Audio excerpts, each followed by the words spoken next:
Hello students, welcome in Classic Economics in Punjabi. Students ਜੇਕਰ ਤੁਸੀਂ first time ਇਸ video ਨੂੰ ਦੇਖ ਰਹੇ ਹੋ, ਚੈਨਲ ਤੇ ਨਵੇਂ ਹੋ ਤਾਂ ਚੈਨਲ ਨੂੰ ਸਬਸਕ੍ਰਾਈਬ ਕਰੋ, ਬੈਲ ਆਈਕਨ ਪ੍ਰੈਸ ਕਰੋ ਤਾਂ ਕਿ ਸਭ ਤੋਂ ਪਹਿਲਾਂ ਨੋਟੀਫਿਕੇਸ਼ਨ ਤੁਹਾਨੂੰ ਮਿਲੇ।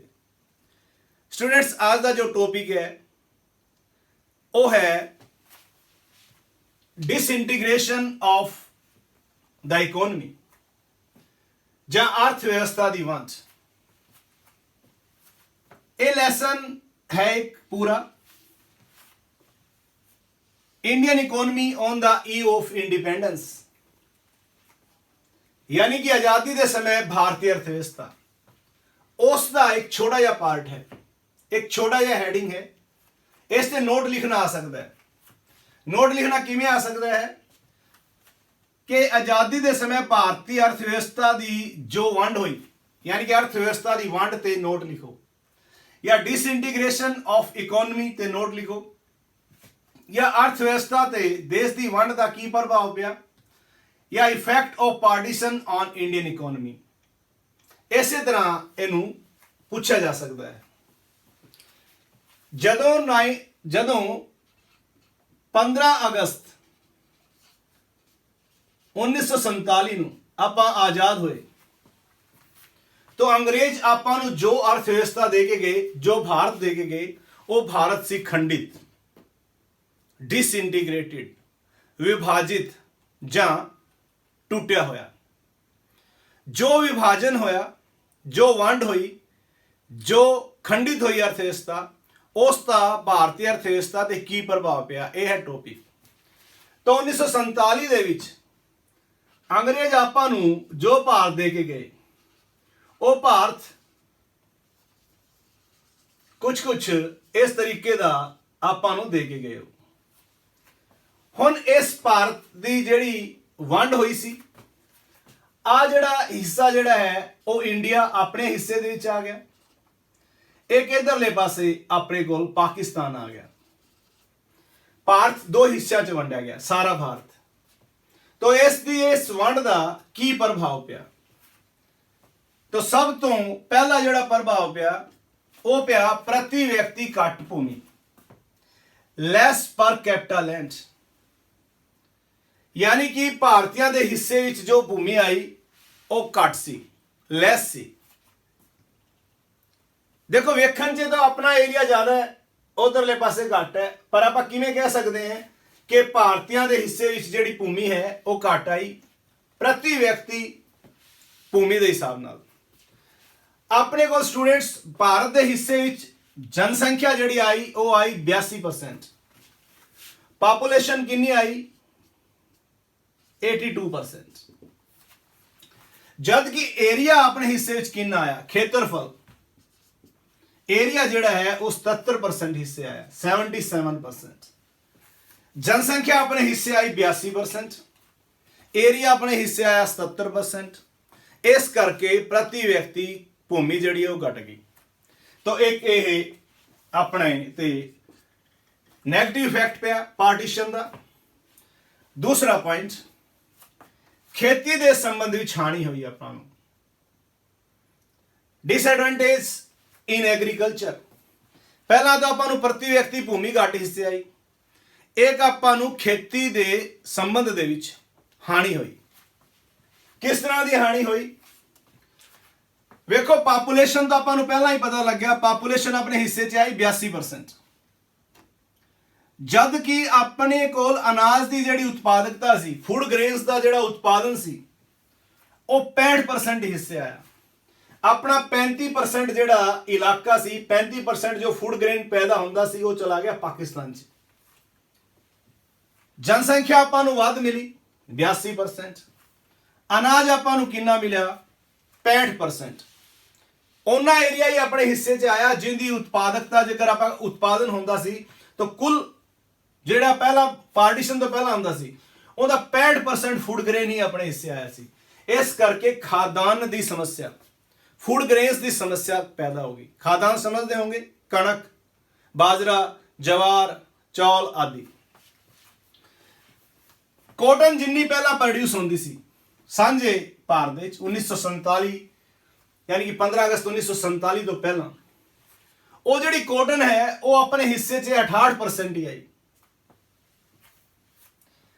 जूट जिन्हों आप पटसन कहते हैं वो 19% ही हिस्से आई।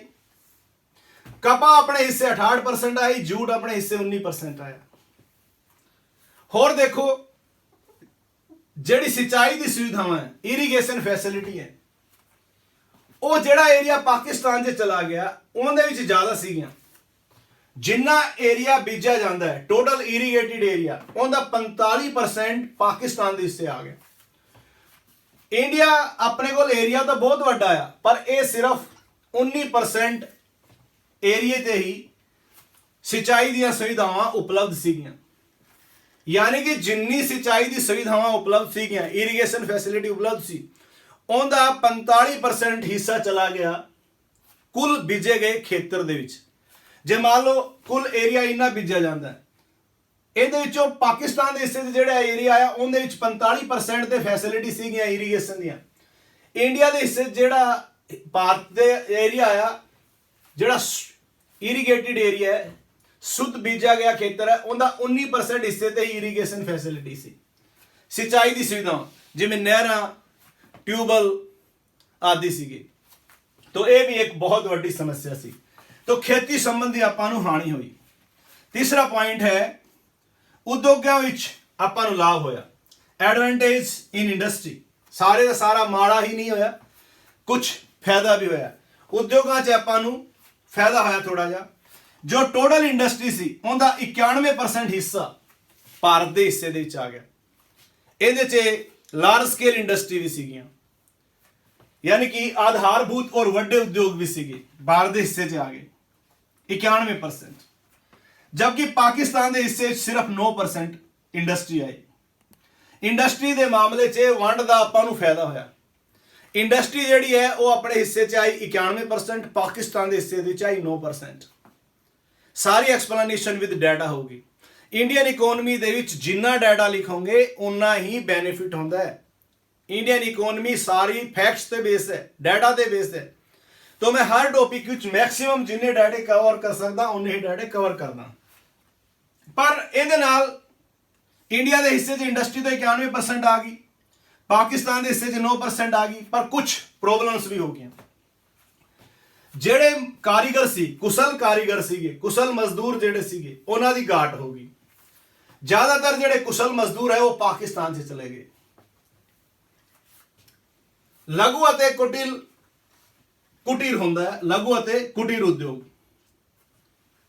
इन्हां दे बुरा प्रभाव पिया। लघु अते कुटीर उद्योग वो हुंदे जेड़े घर दी छत हेठां परिवार के मैंबरां राही चलाए जाते हैं, टैक्नोलॉजी का प्रयोग घट होंदा है। लघु उद्योग वो होंगे जिन्हां च इन्वेस्टमेंट की दर थोड़ी होंदी है। ये बाद च डिस्कस करांगे अगे इन्हां दी सही क्लासीफिकेशन। इन्हां दे बुरा प्रभाव पिया, कच्चे माल की समस्या पैदा होगी। कच्चा माल जिहड़ा है कॉटन और जूट जिहड़ा पैदा होंदा सी वो ज़्यादा एरिया पाकिस्तान वल चला गया। अपने कोल उद्योग तो अपने वाले पासे रह गए। टैक्सटाइल जिन्हां नूं कॉटन चाहिदा सी, जूट चाहिदा सी, वो एरियाज प्रोडक्शन वाले पाकिस्तान से चले गए, इंडस्ट्री अपने को रहेगी। कच्चे माल की समस्या पैदा होगी। कच्चे माल के लिए आपां नूं डिपेंड रहना पिया पाकिस्तान ते। पाकिस्तान तो आयात करना पैंदा सी इन्हां उद्योगों वास्ते, एक समस्या सीगी। चौथी जिहड़ी गल है विदेशी व्यापार की संरचना बदल गई। जदों सारा इकट्ठा सी एरिया आ वाला, उदों की सीगा, उदों आपां निर्यात करते सी कॉटन का भी, जूट का भी, फूड ग्रेन्स का भी। हुण प्रॉब्लम की आई, जो आ तीनों चीज़ां प्रोड्यूस करने वाले एरिया सीगे ज़्यादा, कॉटन, जूट और फूड ग्रेन्स, वो चले गए पाकिस्तान च। तो जिहड़ी चीज़ां पहलां आपां निर्यात करते सी, पहलां आपां की करते सी, निर्यात एक्सपोर्ट करते सी पहलां आपां, हुण आपां इन्हां दा की करन लग पे, इंपोर्ट। तो इस तरह नाल व्यापार की संरचना दे विच तब्दीली हुई। तो इस तरह नाल पार्टीशन का भारतीय अर्थव्यवस्था ते प्रभाव पिया। बड़े ही सौखे शब्दों के घट मैटर दे विच मैं तुहानूं इहनूं समझाता। 4 तरह के प्रभाव पे। प्रति व्यक्ति घट भूमि, खेती के संबंध विच हानि हुई, ਉਦਯੋਗਾਂ ਵਿੱਚ ਲਾਭ ਹੋਇਆ, ਵਿਦੇਸ਼ੀ ਵਪਾਰ ਦੀ ਸੰਰਚਨਾ ਬਦਲ ਗਈ। ਤਾਂ ਇਸ ਤਰ੍ਹਾਂ ਨਾਲ ਪਾਰਟੀਸ਼ਨ ਦਾ ਭਾਰਤੀ ਅਰਥ ਵਿਵਸਥਾ ਤੇ ਪ੍ਰਭਾਵ ਪਿਆ। ਤਾਂ ਸਟੂਡੈਂਟਸ ਜੇਕਰ ਟੌਪਿਕ ਆ ਜਾਏ ਅਰਥ ਵਿਵਸਥਾ ਦੀ ਵੰਡ ਦੀ ਵਿਆਖਿਆ ਕਰੋ ਜਾਂ explain disintegration of the Indian economy on the eve of independence, okay, या आ जाए effect of partition on Indian economy या अर्थव्यवस्था ते देश की वंड दे की प्रभाव पे। तो ये वाला क्वेश्चंस तुसी लिख देना है।